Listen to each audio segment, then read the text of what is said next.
Bismillahirrahmanirrahim. Assalamualaikum warahmatullahi wabarakatuh. Asyhadu an la ilaha illallah, asyhadu anna Muhammadar Rasulullah. Allahumma sholli ala sayyidina Muhammad wa ala ali sayyidina Muhammad. Kama sholaita ala sayyidina Ibrahim wa ala ali sayyidina Ibrahim. Bila alamina innaka Hamidum Majid. Sebelumnya kita panjatkan dahulu doa kepada Gusti Allah Agung untuk saudara-saudara kita yang telah memberikan sholawatnya kepada channel dakwah ini, sehingga channel ini dapat dengan setia eksis hadir dalam ruang-ruang diskusi kalian semuanya dimanapun kalian berada. Tentu dengan sebuah harapan, insya Allah sholawat itu akan menjadi catatan langit amal soleh bagi mereka dan keluarganya kelak, dan insya Allah akan terbalaskan dengan balasan yang lebih baik lagi.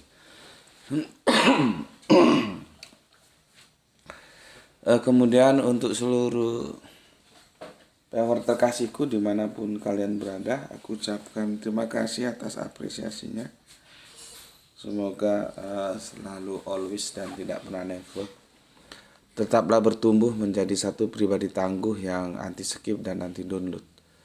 Bagi yang berkenan silakan saja di share linknya ya, link kajiannya. Jadi jangan diunduh terus dipotong-potong gak karuan.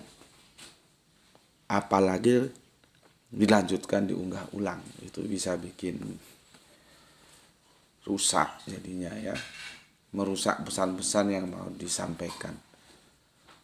Jangan, linknya saja kalau mau share, linknya saja. Kemudian semuanya aku ucapkan terima kasih atas doa-doa baiknya ya. Dan aku tidak bisa menyebut nama kalian satu persatu, tapi terima kasih atas doa-doa baiknya, dan semoga kebaikan doa itu tercurahkan juga untuk kalian semuanya. Sebagai sesama saudara, kita saling mendoakan dalam kebaikan, dan insya Allah doa kita bagian dari sekian banyak doa yang dikabulkan Gusti Allah Agung. Amin amin ya rabbal alamin. Oke. Mumpung kita lagi bahas tentang roh. Ya. Maka sekalian kalian tak ajak ke sini ya. Kajian kita kali ini tajuknya ya apa ya, dari roh ke legion, nggak tahu bacanya apa ya, legion bahasa Yunani apa bahasa apa, legion atau legion bacanya nggak tahu, dari roh ke legion. Kemarin sudah kita bahas ya, mengenal roh dalam Alkitab ya, 2 Raja-Raja 2:15. Di mana kata roh itu akhirnya dirubah menjadi kuasa, dan hinggap dirubah menjadi pindah. Ya, perhatikan ya. Mereka berkata roh Elia telah hinggap pada Elisa. Terjemahan baru yang kedua, mereka berkata kuasa Elia telah pindah. Jadi di sini hinggap, di sini pindah. Jadi begitu anunya apa? Begitu asiknya ya, perubahan terjadi dari satu terjemahan ke terjemahan lain. Ya, makanya aku bilang ya, terjemahan itu relatif. Tidak usah dipermasalahkan, mau diedit 1000 kali satu hari pun nggak ada masalah. Namanya aja terjemahan ya.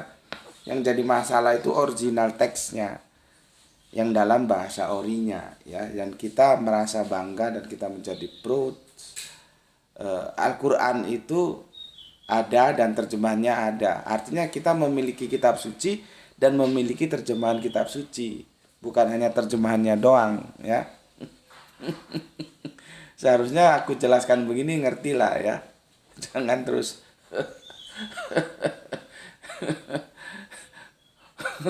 ngomong ke sana ke sini ya nggak jeluntrungnya nggak gendah gitu ya. Jadi ngerti, otaknya itu kalau dikasih tahu ngerti. ya. Kita punya original teksnya, original bahasanya. Seperti apa. Tapi bukan berarti terus orang mau tanya, mana yang ada di zaman sahabat, zaman Nabi. Mbahmu goblok gue. Otak nggak dipakai belajar. Memangnya kertas itu mampu bertahan sekian abad? Iya, kalau ditulis dalam loh batu itu mungkin bisa lah, karena batu itu lebih lama bertahan. Kan aku sudah jelaskan, Al-Quran itu diabadikan dengan dua metode. Metode literal dan metode verbal. Literal itu ditulis, verbal itu cangkem gitu loh, diucapkan, artinya diingat. Jadi diabadikan dalam dua metode. Metode literasi ditulis, para sahabat itu nulis, ya. Terus metode verbal diucapkan, artinya dihafalkan, diingat. Diingat ini bisa berpindah dari satu orang ke orang, satu orang ke orang, satu orang ke orang. Dari satu generasi ke generasi, satu generasi ke generasi. Itu lebih abadi dia. Kalau yang ditulis, ya kertasnya nggak ada. Kok ada yang tanya kertas ini goblok apa? Dan kertas-kertas kualitas zaman dulu tentunya tidak secanggih zaman sekarang, apalagi penyimpanannya juga kan nggak canggih. Kalau sekarang sudah ada perpustakaan, ada museum, ada apa, mungkin bisa. Tapi yang namanya kertas, sejauh apa dia mampu bertahan dalam kurun waktu berabad-abad ini? Minta bukti yang zaman sahabat, zaman Nabi, goblok. Kafir, goblok. Aku tuh paling gak suka kalau sudah dijelaskan masih dibantah. Kalau dijelaskan tuh ngerti gitu loh. Jadi sebetulnya metodologi pelestarian itu paling akurat itu lewat verbal, karena verbal itu bisa dipindahkan dari satu orang ke orang lain. Media verbal, media ingatan, logik, otak. Kalau media seperti kertas yang ditulis, yang literal, itu medianya bisa rusak. Kok gitu, kok nggak ngerti. Dasar kafir goblok. Kemarin tanya apa? Tanya tentang berapa jumlah malaikat. Itu mau yang diakui sebagai kebenaran. Berarti Al-Quran benar. You yang goblok gitu loh. Tapi pindah lagi, tanya lagi.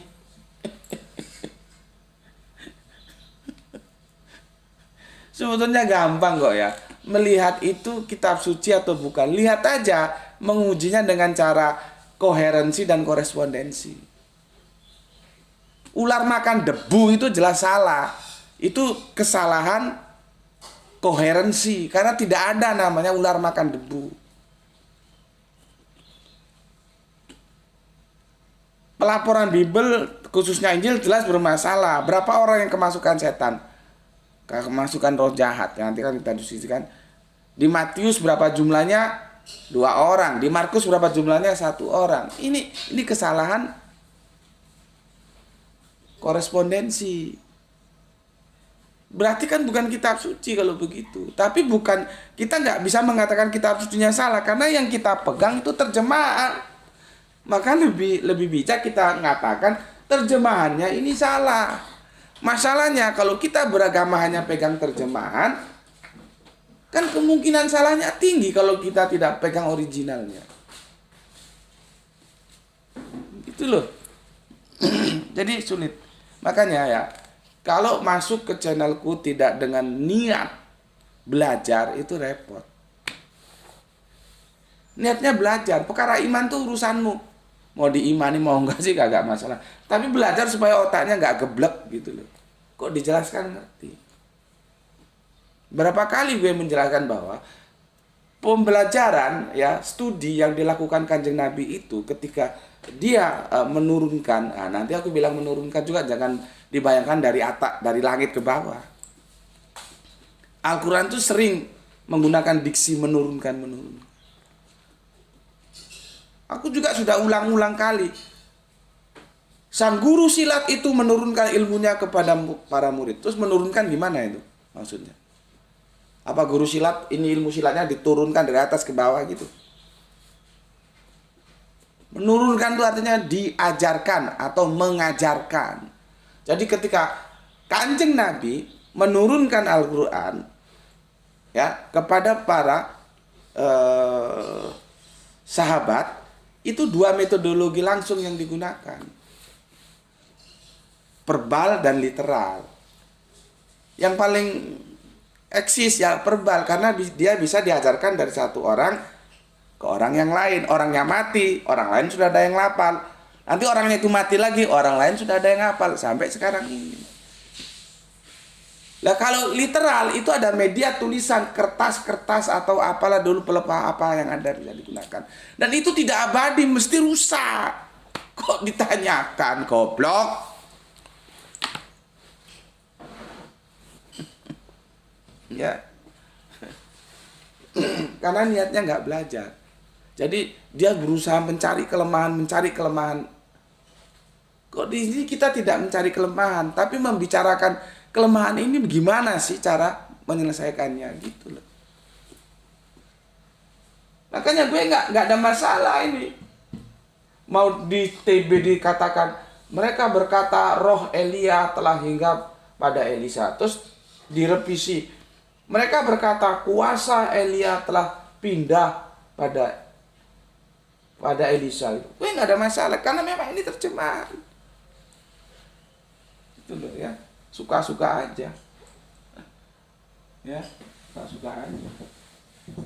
Jadi gue bukan sembarangan pokoknya salah, pokoknya enggak baik begitu. Dan itu bukan metodologi orang belajar.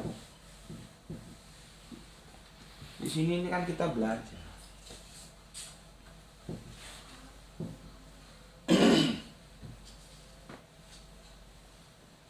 Oke. Ya. Apa ini? Roh Legian judulnya. Aku akan menjelaskan Legian gitu ya. Legian apa Legion nih bacanya, lupa, nggak ngerti aku ya. Karena ini nanti masih terkait roh ya. Roh Legian apa judulnya ya? Dari roh ke Legian gitu aja lah ya. Ini puasa jadi nggak ada kopi. Dari nanti sama Gra itu biar dikasih satu playlist ini ya. Judulnya beda tapi bahasanya masih tetap sama. Sebentar, ini kok melengkung.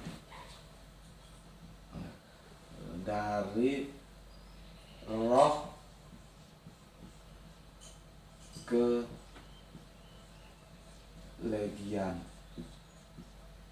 Legion, sorry. Nanti Legian dikirain balik. Ya. Ini baru apa sih kok sudah habis. Kehabisan.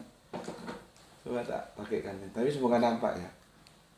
Markus 59. Supaya kalian ngerti. Ya. Markus 59 dan Lukas 8:30.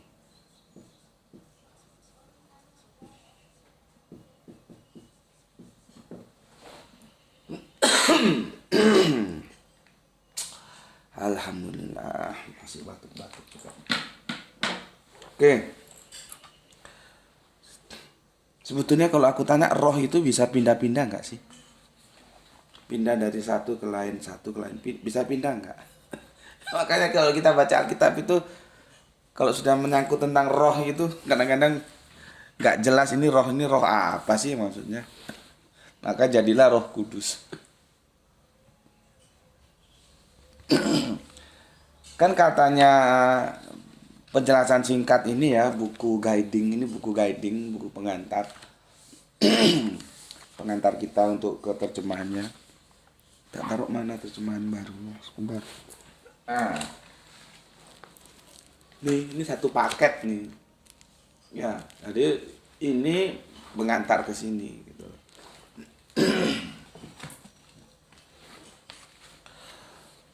Belum sempat buka aku ya. Nanti kalau ada waktu mau tak baca.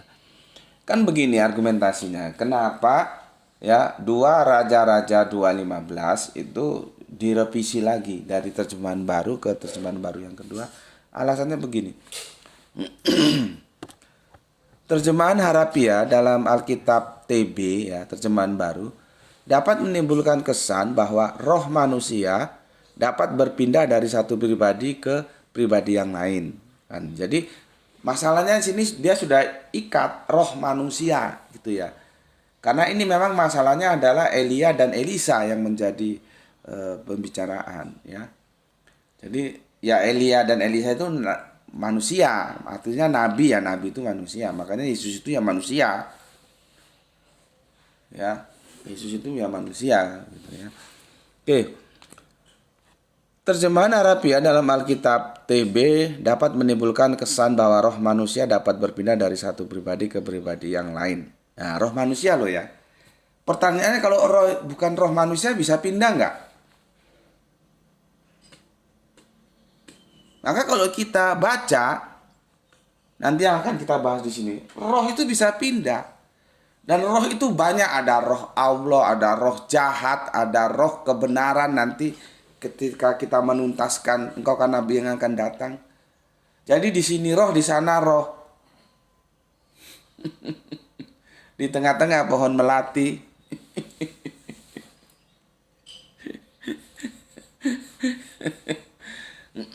Ya, banyak sekali permainan. Sampai-sampai ada bahasa roh. Gimana bahasa roh itu? Tapi tidak semua kekristenan mengikuti itu ya. Ada yang enggak juga ya. Itu debatable. Ada bahasa roh gitu ya. Jadi kalau orang nggak tahu, itu bahasa roh katanya. Padahal nggak jelas ngomongnya apa. Padahal bahasa itu menjadi alat komunikasi sebagai instrumen untuk berkomunikasi. Lah kalau nggak tahu artinya lah untuk apa? Dan apakah Yesus pernah berbahasa roh? Kalau si raba-raba si malakama, raba-raba lama jalamana. Oh itu bahasa roh, itu bahasa roh. Ya, tapi sudahlah ya, itu biar diselesaikan di internal saudara Kristen kita tentang bahasa itu. Oke.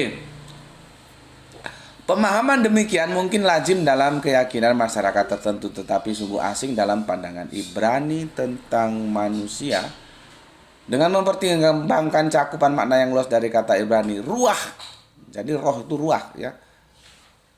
Dan ruah itu menjadi masuk dalam edisi bahasa Jawa juga ruah kadang-kadang. Ruahe mbahmu. Nah, kalau mau selamatan itu gitu. Ruahe mbahmu, ruah. Kita orang Jawa sendiri nggak tahu bahwa itu sebenarnya bukan bahasa Jawa, ruah itu. Tapi kalau kita di pedesaan-pedesaan itu masih digunakan diksi itu. Inilah perlunya kita belajar bahasa. Ya. Pertanyaannya orang Jawa nggak pernah main-main ke Israel kok ngerti bahasa ruah itu dari mana? Kalau mau selamatan. Selamatan apa mbak? Iki nyelamati ruah. Ruahe mbahmu lanang. Nah, ruah. Itu roh. Ya. Ruah itu roh. Ya. Jadi kalau kita masuk kita roh atau ruh. Ya. Oke. Yang dirubah di sini menjadi kuasa yang kemarin sudah aku jelaskan. Masalahnya kan begini. Cuman aku agak kurang data ketika itu tersangkut dengan roh manusia. Rohnya sudah diikat manusia. Kalau roh-roh lain bisa pindah, bisa. Nanti ini pindahnya akan kita pelajari di sini. Ya, oke. Tapi yang roh manusia aku masih cari data. Bisa nggak pindah? Kalau ternyata roh manusia itu bisa pindah, berarti argumentasi dari para penyusun Alkitab terjemahan baru edisi kedua ini gugur. Salah. Gitu ya. Cuman ya kita cari nanti lah data ya. Kita kalau nggak bicara by data kan juga nggak enak. Oke, aku bacakan dulu komen yang masuk dari kalian. Ya. Kang Mas Anjur Mas Duki ya dari kawasan Darut Tauhid. Nah itu coba tutup pintunya, sinarnya masuk ke Bapak. Ini. Ya maklum lah ini bolong-bolong ya studionya. Nanti kalau sudah ada rezeki dari langit kita bikin studio. Sudah dipublish tapi tidak tahu bagaimana sambutannya ya. Iya, kurang 15 menit katanya. Oke, Aljus Mas Duki, terima kasih Kang dari kawasan Darut Tauhid 5 ke 4. Oke, monggo. Ya. Terus ada soleh kita Gispati, alhamdulillah Palu hadir Tuan Guru. Salam Isra buat semua dan semoga kita selalu dalam ridho Gusti Allah yang Maha Agung. Amin ya rabbal alamin. Terima kasih atas 3 merah hatinya. Kemudian Kang Hermana Natawijaya. Assalamualaikum, waalaikumsalam warahmatullahi wabarakatuh. Siap nyimak Gus, salam Isra buat semuanya. Oke, salam Isra. Kemudian Kang Sahran Gipari menyimak setelah 2 jam tayang. Atur nuhun Kang. Soalnya kita Rahani, assalamualaikum, waalaikumsalam Tuan Guru, salam Isra. Oke, terima kasih atas 3 merah hatinya. Kemudian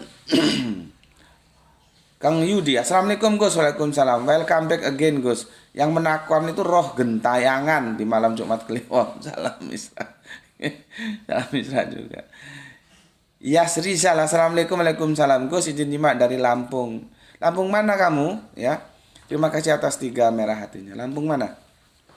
Ya, Lampung sekarang dibagi berapa kabupaten jadi nggak begitu kenal. Kalau zamanku cuma 3, Lampung Utara, Tengah dan Selatan. Ya. Oke ya Srizal, terima kasih ya. Kemudian Pak Abdul Muluk sesepuh kita, assalamualaikum, waalaikumsalam dari Sedang izin nyimak Gus, salam Isra. Oke, salam Isra juga untuk semua saudaraku yang ada di Deli Serdang ya Pak. Semoga sehat selalu. Kemudian Pak Lurah Tangerang, Pak Iwan Tamim, salam Isra izin nyimak. Monggo Pak, monggo. Irfan Al-Akbar, Kang Mas Irfan Jagoan Bendungan. Perihal roh di iman Kristen memang cukup aneh. Iya. Benar yang dikatakan Irfan. Karena di sana roh, di sini roh, di tengah-tengah bunga melati. YHWH adalah roh, Roh Kudus juga roh, malaikat juga roh, setan juga roh. Mungkin maksudnya adalah mengartikan bahwa roh itu adalah segala bentuk atau wujud yang tidak terlihat oleh mata manusia. Ya, Islam lebih detail mengenai roh ini karena walaupun sama-sama tak terlihat, tapi antara zat Allah, malaikat dan jin semuanya berbeda material penyusunnya. Perihal roh dalam Islam juga berbeda dengan malaikat yang dari cahaya dan jin yang terbuat dari api. Roh berbeda lagi materialnya, yang manusia memang tidak diberi pengetahuan ila kolila spesifik perihal roh ini. Masih menyimak dari Kenji Jambi, mantap. Oke, udah ya, sudah aku baca semua. Sekarang masuk ke sini. Nggak tahu ya, aku bacakan yang Markus aja ya, yang Lukas. Ini nanti ini. Jadi ini ya, cerita di sini, nanti di sini itu ditambah-tambahinnya dikit-dikit sama si Lukas. Di sini danau, ya. Nanti jadi di sini dia nakiro, di sini menjadi makrifat. Di sini danau. Di sini nanti danau apa ya? Lukas 8:30 coba aku lihat. Lukas 8:30. Lukas 8:30 ya. Nah ini ya, yang 26, sorry, bukan yang 30 ya, yang ke 26. Lalu mendaratlah Yesus dan murid-muridnya di tanah orang Gerasa yang terletak di seberang Galilea. Kalau di sini danau, di sini Galilea. Ya, kalau di sini kan begini, di sini begini. Lalu sampailah mereka di seberang danau di daerah orang Gerasa. Nggak muncul Galileanya. Ya, ini nggak muncul. Kalau di sini muncul, ya. Lalu mendaratlah Yesus dan murid-muridnya di tanah orang Gerasa yang terletak di seberang Galilea. Sudah bergeser. Jadi bergeser itu ya sedikit demi sedikit. Jadi gini loh, pergeseran itu begini loh. Ya. Kalau di sini sih cuma segini, cuma berapa derajat ini? Karena 2 derajat. Tapi kalau ini kamu tarik terus, bergesernya bisa 20 derajat. Ini bahaya terjemahan. Dia bergeser. Di sini danau, di sini Galilea. Apakah mau yang maksudnya danau Galilea? Nanti di sini duduk. Di sini duduk di kaki Yesus. Mana yang benar? Maka caranya ya kembalikan ke original teksnya. Kalau ada. Yang benar itu duduk atau duduk di kaki Yesus. Kalau duduk itu masih nakiro dia, ya duduk di mana saja bisa, duduk di kursi bisa. Kalau di sini sudah makrifat karena sudah ditentukan duduk di kaki Yesus, maka duduknya di kaki Yesus. Seperti tadi aku membahas tentang roh, kalau yang di sini kan roh manusia, dia sudah makrifat, belum nakiro. Kalau roh saja, nah itu bisa kita bahas. Karena apa? Roh itu bisa berpindah. Tapi yang dibahas di sini yang dia bilang tidak bisa berpindah menurut pandangan Ibrani itu roh manusia. Nah, kita perlu data lagi untuk itu. Ya. Oke. Itulah. Belum lagi nanti kalau kita komparasi ke Matius. Nah, dari sini kan kacau. Terjemahannya seperti itu. Ya. Oke. Lukas 5:9. Yang ini aja ya aku baca ya. Di sini nanti waktunya nggak cukup ya. Kamu baca sendiri yang ini.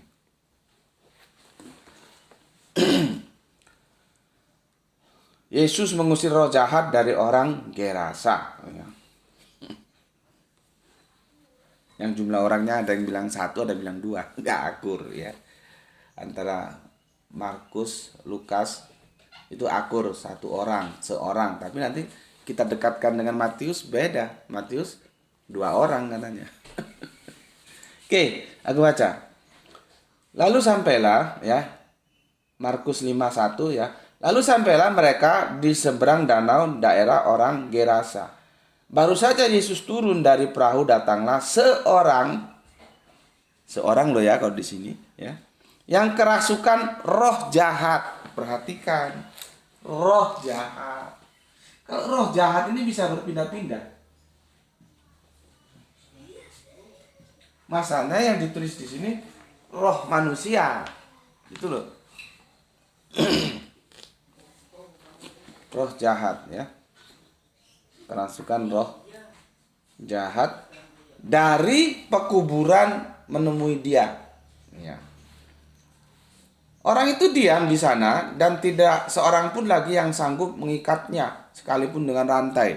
Oh, berarti punya kemampuan luar biasa ini ya. Di rantai juga bisa putus. Kemudian karena sudah sering ia dibelenggu dan dirantai, tetapi rantainya diputuskan dan belenggunya dimusnahkannya, sehingga tidak ada seorang pun yang cukup kuat untuk menjinakkannya. Kuat sekali ini. Dirantai enggak diputuskan, dibelenggu, dimusnahkan.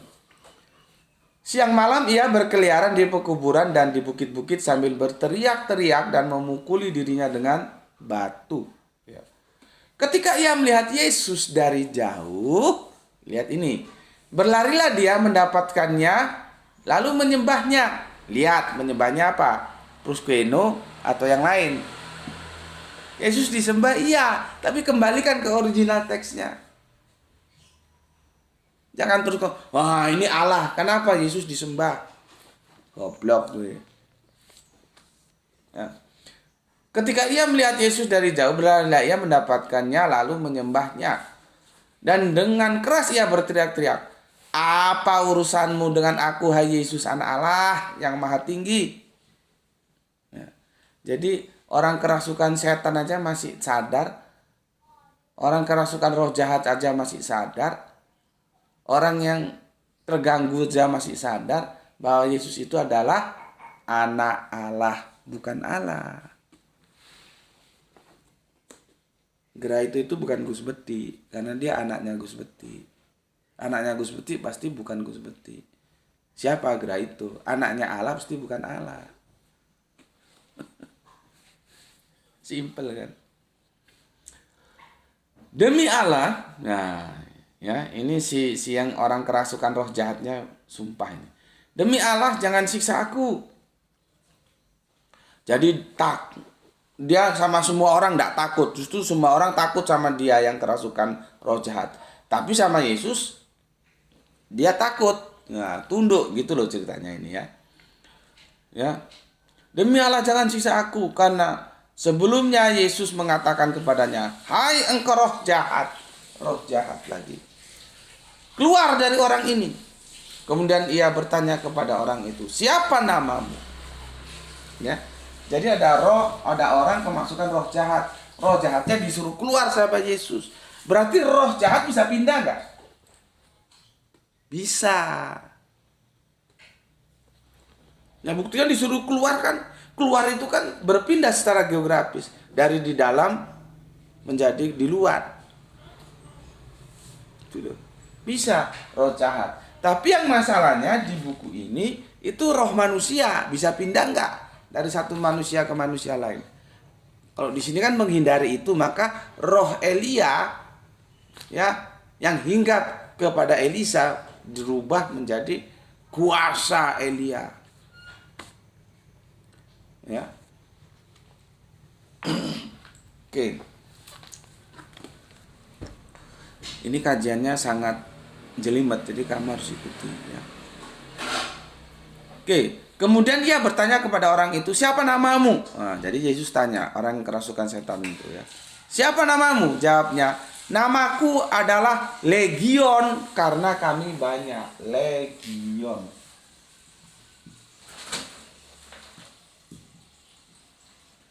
Jadi roh jahat itu legion karena kami banyak. Jadi satu orang dimasuki roh jahat yang banyak. Kesurupan. Legion. Ya, aku ulangi. Siapa namamu? Jawabnya, namaku Legion karena kami banyak. Ia memohon dengan sangat supaya Yesus jangan mengusir roh-roh itu keluar dari daerah itu. Ya. Adalah di sana di lereng bukit. Nah, ini di tempat lain ya. Adalah di sana di lereng bukit sejumlah besar babi sedang mencari makan. Lalu roh-roh itu meminta kepadanya, katanya, suruhlah kami pindah ke dalam babi-babi itu, biarkanlah kami memasukinya. Yang tadi ini diametral, yang tadi dia nggak mau diusir, ya. Tapi sekarang dia minta dimasukkan ke dalam babi. Gimana ini ya?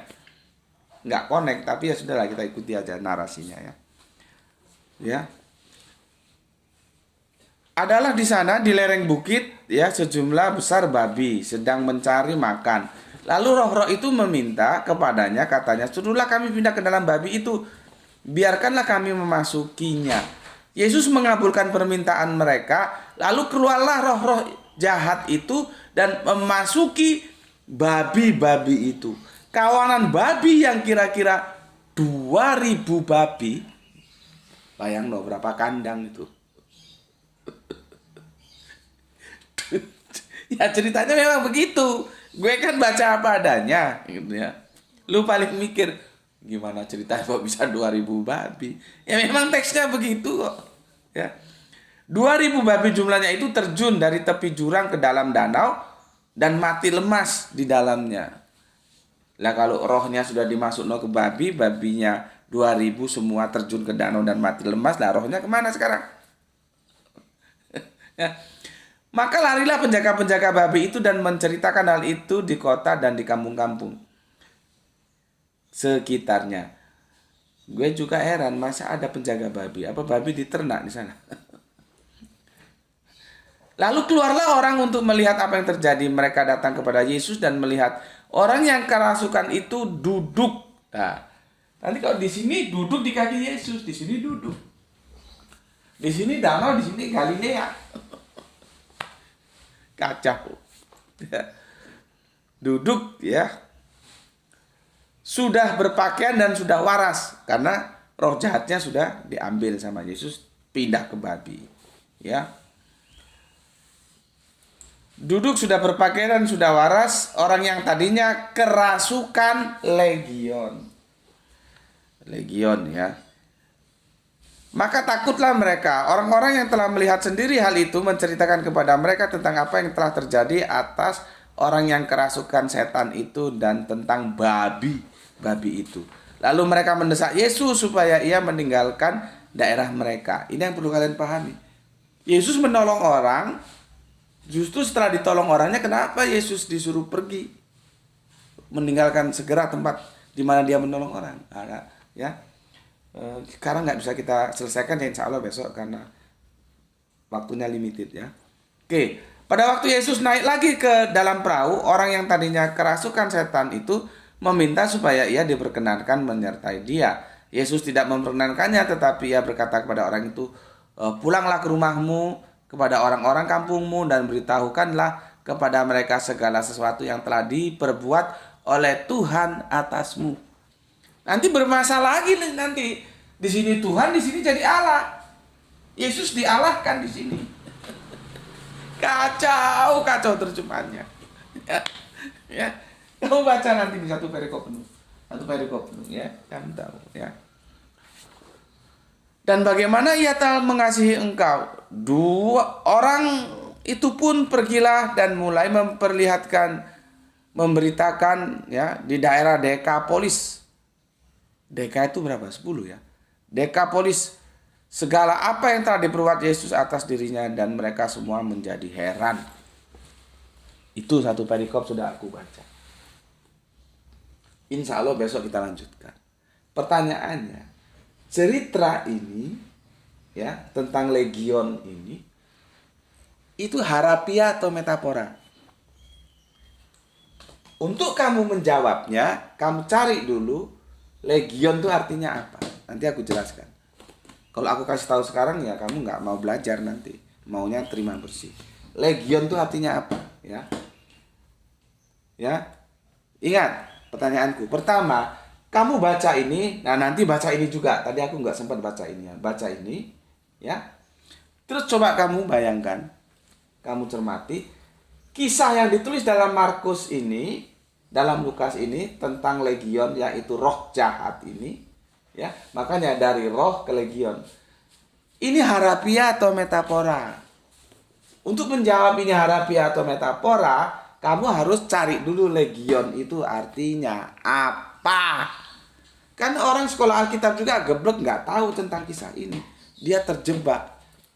Ya, apakah ini harafiah, apakah ini metafora? Insya Allah besok akan kita tuntaskan. Oke, sampai di sini dulu ya. Pesan aku, jaga Allah, jaga Kanjeng Nabi, jaga Al-Quran, jaga sholatmu dalam bingkai keindahan iman Islammu. Tetapi tetap memberi hormat kepada saudara kita memilih jalan lain karena mereka tetap saudara kita. Semoga ya yang belajar dan yang mengajar mendapatkan keberuntungan, rezeki yang barokah dan kesehatan yang prima.